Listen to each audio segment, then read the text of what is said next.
Bonjour et bienvenue dans l'entretien de France 24. Le mois de Ramadan a commencé il y a quelques jours, un peu partout dans le monde, et des milliards de musulmans observant ainsi le jeûne, un des piliers de la foi musulmane, pendant un mois. Rappelons toutefois que les dates du début de ce mois sacré pour les musulmans fluctuent d'année en année selon le calendrier lunaire.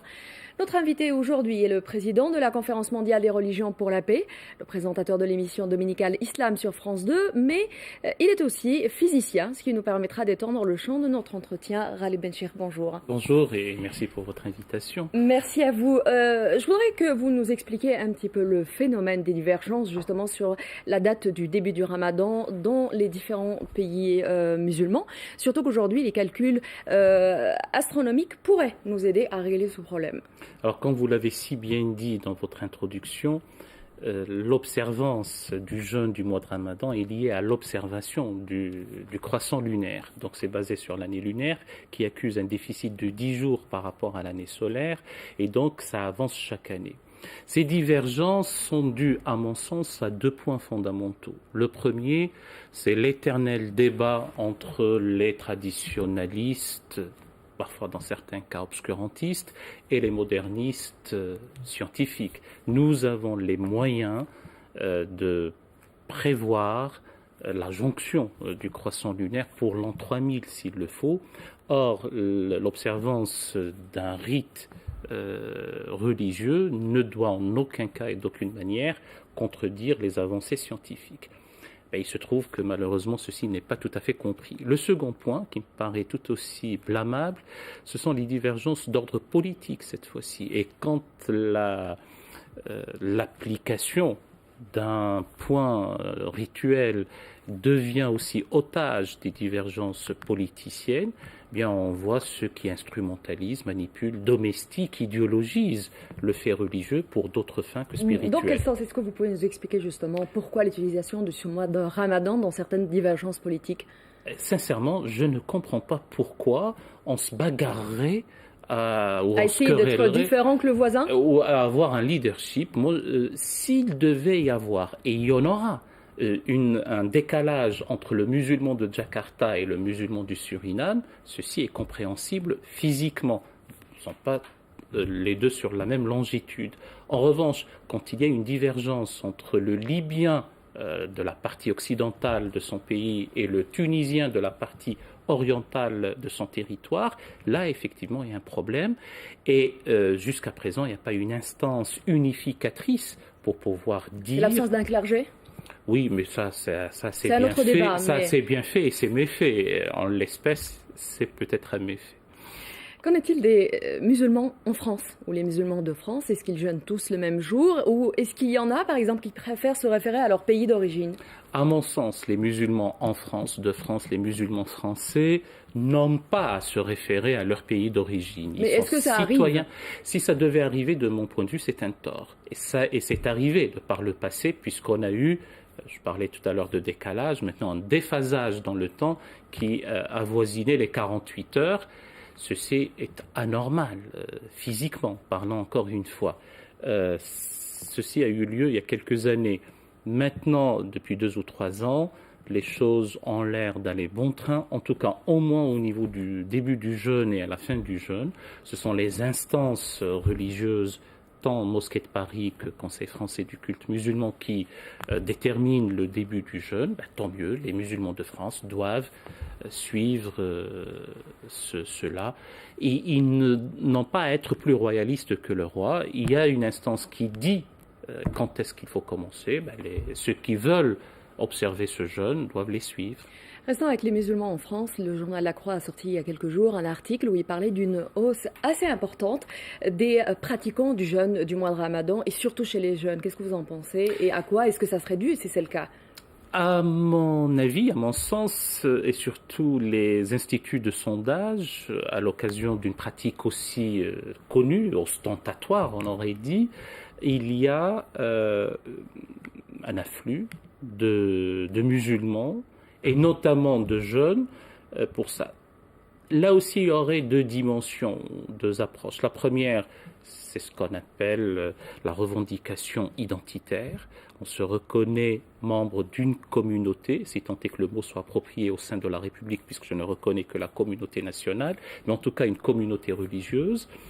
Et l'autre point, pour faire court, c'est peut-être aussi un retour vers une pratique religieuse, vers une élévation spirituelle, surtout en ces temps de crise, en ces temps incertains, et peut-être que la pratique, l'observance, et qui est connue avec toutes ses dimensions personnelles, sociales, spirituelles, explique cela.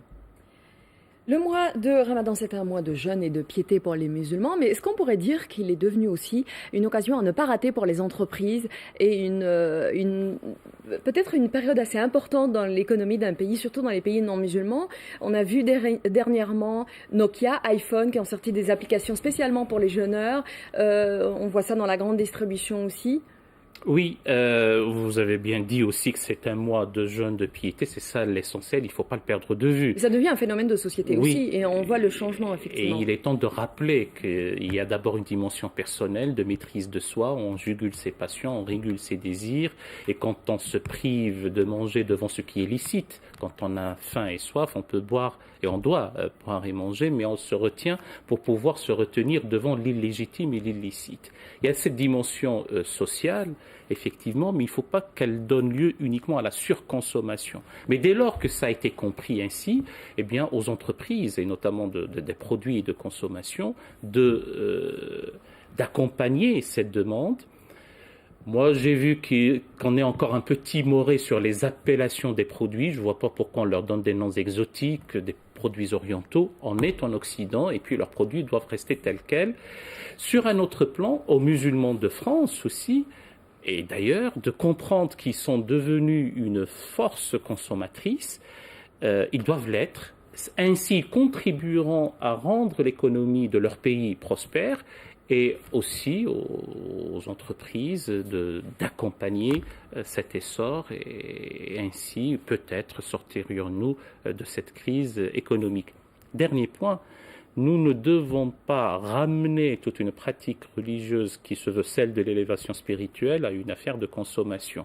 En réalité, ce qui est recherché, c'est le pardon, la miséricorde, la sérénité, l'équanimité, le fait de se maîtriser au moment de la colère. Si on te cherche chenoise pendant que tu jeûnes, réponds paix, je suis jeûneur. Voilà, j'allais dire, ce qui est recherché, ce ne sont absolument pas les considérations exclusivement et purement... Bien évidemment, mais c'est ce qui arrive aussi un peu partout dans le monde musulman d'ailleurs ou ailleurs avec les musulmans, puisqu'on observe des pics de consommation pendant ce mois-ci. Et ça a son importance et c'est pour ça que je disais qu'il faudrait en être conscient et continuer aussi sur cette lancée au-delà de la période du jeûne. Et de peut-être réfléchir un peu plus cette manière de jeûner, effectivement. Le Ramadan arrive cette année en plein été. Ça fait de longues journées à jeûner, de la soif. Et le problème se pose souvent, surtout hors monde musulman, puisque les horaires ne sont pas aménagés comme c'est le cas dans les pays musulmans. On a vu Didier Deschamps, qui est l'entraîneur de l'OM, avant le début du Ramadan en France, qui avait annoncé qu'il fallait absolument lancer une réflexion sur quelle est l'attitude à adopter face aux musulmans de l'équipe. Qu'est-ce que vous en pensez? Alors, avant tout, dans des États laïques, dans des sociétés sécularisées, celui qui veut observer une pratique religieuse, il le fait pas en regardant le poids de la société, il le fait par conviction personnelle. Et de ce point de vue-là, il le fait librement. Mais ça n'empêche pas de le faire avec intelligence et sérieux. Quand je dis sérieux, c'est de ne pas compromettre sa santé. Ceci d'une part. D'autre part, aux instances religieuses, les mouftis, les cheikhs, les imams, doivent réfléchir sérieusement quant à l'adéquation de l'observance du jeûne et les considérations et les conditions climatiques. À ce propos, nous avons vu dans certains pays musulmans où il y a eu des fatwas pour, par exemple, de grands matchs de football, ça s'est vu en Maroc entre autres, où justement les dignitaires religieux se sont prononcés pour dire que les joueurs pouvaient très bien manger et boire ce jour-là. Oui, ce sont des fatwas circonstanciels. Tout à fait. Je parle d'une réflexion générale Je me rappelle qu'il y a eu quelques commissions, des colloques, des symposia entre astrophysiciens et théologiens, imams, liturges, pour réfléchir surtout pour les périodes d'été, à une ville dite référence, Bordeaux, Londres, pourquoi pas Oslo. Vous voulez dire pour le temps de la rupture de jeûne, par exemple? Pour le temps de la rupture du jeûne, même si le crépuscule n'est pas encore là, mais on ne peut pas indéfiniment jeûner jusqu'à 22 heures. Jusqu'à 22 heures passées, 23 heures. Et puisque l'idée que la pratique des 5 piliers de l'islam sont valables en tout temps et en tout lieu, ne doit pas être battue en brèche selon ce dogme connu ou consacré, eh bien il faudrait réfléchir aussi à ne pas exposer la santé des jeûneurs, et notamment les jeunes parmi eux, lorsqu'il y a des carences en eau, en vitamines, en calories, pour pouvoir supporter les temps caniculaires. Vous pensez qu'on va vers cela ou est-ce qu'il y a encore des réticences, beaucoup de réticences? Il doit y avoir des réticences dans les régions tropicales ou équatoriales qui ne connaissent pas une grande amplitude par rapport au temps, puisque le jeûne est diurne, donc c'est du lever jusqu'au coucher du soleil. Pour les musulmans lapons, ça posera nécessairement un problème. À moins qu'on pense que les lapons ne sont pas concernés par l'islam, ce qui est une autre histoire. Rala Melchir, merci beaucoup. C'est la fin de cet entretien. Merci de l'avoir suivi. Restez avec nous sur France 24.